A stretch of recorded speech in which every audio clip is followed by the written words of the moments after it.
খোদামদ্রোহী ছাড় পাবে না, এই বাংলায় ঠাঁই হবে না। খোদামদ্রোহী ছাড় পাবে না, এই বাংলায় ঠাঁই হবে না। কিন্তু দুঃখজনক হলেও সত্য, 95% মুসলমানের দেশ। এই দেশে আমরা কানে শুনতে পাই, চোখে দেখতে পাই, বিয়ে নাই, পেটে বাচ্চা নিয়ে বসে আছে। কথা বলেন ঠিক কিনা? শুধু তাই নয়, কয়েকদিন আগের ঘটনা, ময়মনসিংহে মেডিকেল কলেজ হাসপাতালের পাশে একজন দুগ্ধপুষ্য শিশু, সেই ডাস্টবিন থেকে একটি চতুষ্পদ জন্তু মুখে করে বের করে নিয়ে এসেছে। অবশ্যই জানতে হবে, বুঝতে হবে, এটা কোনো অবৈধ মা অবৈধ বাবার একত্রে মিলামিশার কারণে এই সন্তান জন্ম হয়েছে। আজ নিজের সম্মান রক্ষা করার জন্য সেই ছোট্ট শিশুটিকে ডাস্টবিনে ছুঁড়ে ফেলেছে।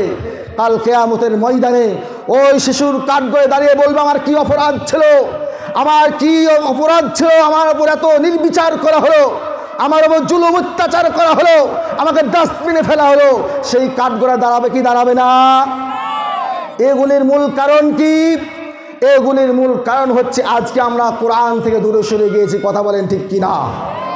2 নম্বর কারণ হচ্ছে আজকে নারী সমাজ বেপর্দা, পর্দার কোনো বিধান নাই, পর্দার কোনো আইন নাই, যার কারণে আজকে আমাদের অবস্থা। আজকে যে যত পিঠ আর পেট জাতিকে দেখাতে পারবে, যে যত বিকিনি পোশাক পরে চলতে পারবে, সে তত নাকি সভ্য আর ভদ্র। আমি বলতে চাই, জাতিকে যদি পিঠ আর পেট দেখানোর নাম সভ্যতা আর ভদ্রতা হয়, ঠোঁটে লিপস্টিক, চাপস্টিক, আইলানা, মাস্কারা, কামসারা সব ঠোঁটে আর গালে লাগায়া লাল টকটকা করে যদি জাতিকে দেখানোর নাম সভ্যতা আর ভদ্রতা হয়, তাহলে আগামীকাল চিড়িয়াখানা যাবেন, গিয়ে দেখবেন বিনা লিপস্টিকে বানরের পিছন সাইডের থেকে বেশি লাল। কথা বলেন ঠিক কিনা? আরো জোরে বলেন ঠিক কিনা? আমাদের মা বোনগুলো সুন্দরী ফর্সা, আমরা পাচ্ছি না তাদের ওপর তেমন কোনো ভরসা। এই জন্য রাত 1টা বাজে, 2টা বাজে, 3টা বাজে পরকীয়া প্রেমের টানে অন্যের হাত ধরে স্বামী সন্তান ছেড়ে কোথায় যেন চলে যায়। পরের দিন খবর পাওয়া যায় বাঁশবাগানে লাশ, কলার বাগানে লাশ, আম বাগানে লাশ। আর না হয় পরকীয়া প্রেমিক নামক তাকে চেটে মুছে খেয়ে ব্যবহার করে তাকে সেখান থেকে দূর করে দেওয়া হয়। এখন স্বামীর সন্তান সব হারায়, আবার এই দিকে পরকীয়া প্রেমিক নামক পুরুষকেও হারায়।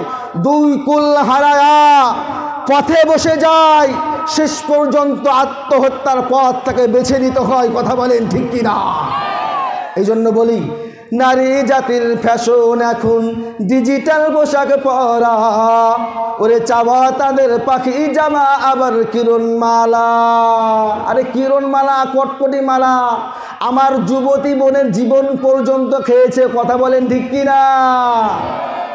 আরে বোরকা পরে টাইট ফিট, তাকাই আঁকা বাঁকা, যুবক ধ্বংস হইল খাইয়া নারী জাতির ধোকা। ঠিক কিনা? আরে নারী জাতি কঠিন জাতি।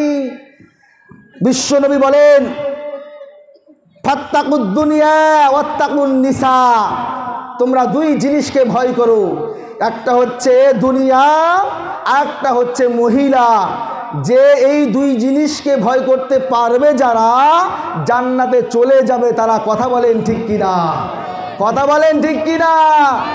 বোরকা পরে টাইট ফিট, তাকাই আঁকা বাঁকা, যুবক ধ্বংস হইল খাইয়া নারী জাতির ধোকা। আরে আইলানা মাস্কারা দিবে, আরো করবে মেকআপ, ওপরে ফিটফাট, ওদের ভিতর সদর ঘাট। ঠিক কিনা? সতী নারী স্বামী ভক্ত, থাইকো পর্দার আড়ালে, নইলে কিন্তু করবে ধাওয়া পুরুষ নামক বিড়ালে। কথা বলেন ঠিক কিনা?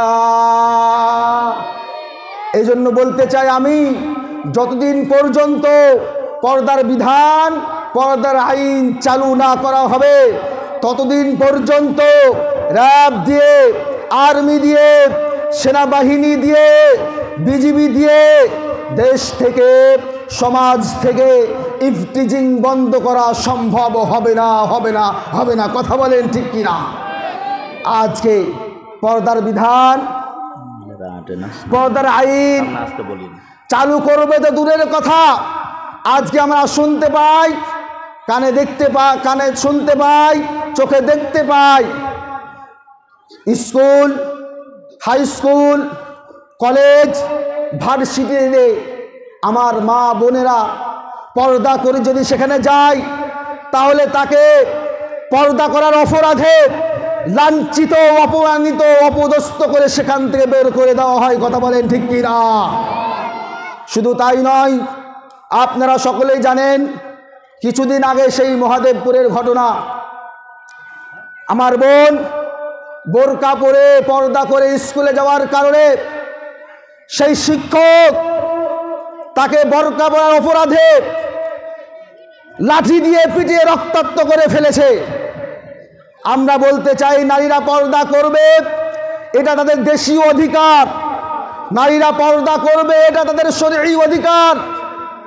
এই অধিকার হরণ করার জন্য, এই কোরআনের বিরুদ্ধে কথা বলার জন্য, কার্যক্রম চালু করার জন্য তারা চালু করে, শুধু চালু করে নাই, চালু করে এই মুসলমানদের বুকের ভিতর আগুন জ্বালিয়ে দিয়েছে। কথা বলেন ঠিক কিনা? আমরা বলতে চাই, সেই শিক্ষককে আইনের আওতায় এনে এমন দৃষ্টান্তমূলক শাস্তি দেওয়া দরকার, যাতে করে আর কোনো কুলাঙ্গার, নাস্তিক, মুরতাদ শিক্ষক এই ধরনের কার্যক্রম করার দুঃসাহস করতে না পারে, না পারে, না পারে। কথা বলেন ঠিক কিনা? আরো জোরে বলেন ঠিক কিনা? এই নাস্তিক, মুরতাদদের বিরুদ্ধে স্লোগান তোলা দরকার আছে না নাই? আরো জোরে বলে আছে না নাই? নাস্তিকতা নিপাত যাক, দিন ইসলাম জিন্দাবাদ। নাস্তিকতা নিপাত যাক, দিন ইসলাম জিন্দাবাদ। কোটি প্রাণে একই আওয়াজ। খোদানদ্রোহী ছাড় পাবে না, এই বাংলায় ঠাঁই হবে না। খোদানদ্রোহী ছাড় পাবে না, এই বাংলায় ঠাঁই হবে না।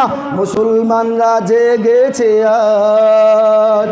জোর কদমে সামনে চলো, বজ্র কণ্ঠে আওয়াজ তুলো, সবাই মেলে একই তালে দাও না স্লোগান। নারায়ে তাকবীর, নারায়ে তাকবীর।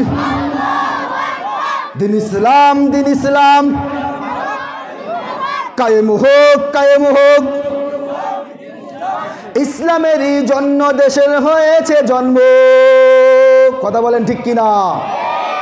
ইসলামেরই জন্য দেশের হয়েছে জন্ম। ইসলামের বিরুদ্ধে গেলে দেশ হবে ভিন্ন। ইসলামের বিরুদ্ধে যারা নিয়েছে অবস্থান, এই বাংলায় ঠাঁই হবে না, যাও হিন্দুস্তান। জোর কদমের সামনে চলো, বজ্র কণ্ঠে আওয়াজ তোলো, সবাই মেলে একই তালে দাও না স্লোগান। নারায়ে তাকবীর, নারায়ে তাকবীর। দিন ইসলাম, দিন ইসলাম কায়েম হোক, কায়েম হোক।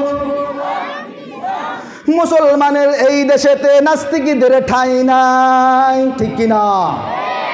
মুসলমানের এই দেশেতে নাস্তিকদের ঠাঁই নাই। নাস্তিকদের পক্ষে যারা, তাদের কোনো রক্ষা নাই। এই দেশেতে থাকতে হলে কোরআন মানতে হবে। কোরআন না মানলে তারা বিতাড়িত হবে। জোর কদমের সামনে চলো, বজ্র কণ্ঠে আওয়াজ তোলো, সবাই মেলে একই তালে দাও না স্লোগান। নারায়ে তাকবীর, নারায়ে তাকবীর। দিন ইসলাম, দিন ইসলাম জিন্দাবাদ, জিন্দাবাদ।